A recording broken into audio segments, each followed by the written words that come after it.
सुप्रिया गटाच्या बैठकीत राडा, ईशान्य मुंबई लोकसभा मतदारसंघावरून वाद। मुख्यमंत्री एकनाथ शिंदे नाशिक दौऱ्यावर, पंतप्रधान मोदींच्या दौऱ्याच्या पार्श्वभूमीवर मुख्यमंत्री घेणार आढावा। कायद्यापेक्षा कुणीही मोठं नाही, उपमुख्यमंत्री अजित पवार यांचा जरांगे यांना इशारा।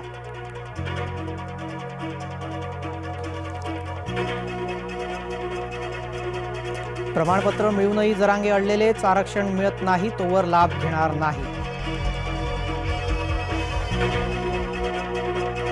भारत विरोधी मालदीवला जोरदार दणका, पर्यटन कंपन्यांनी रद्द केल्या मालदीवच्या सहली।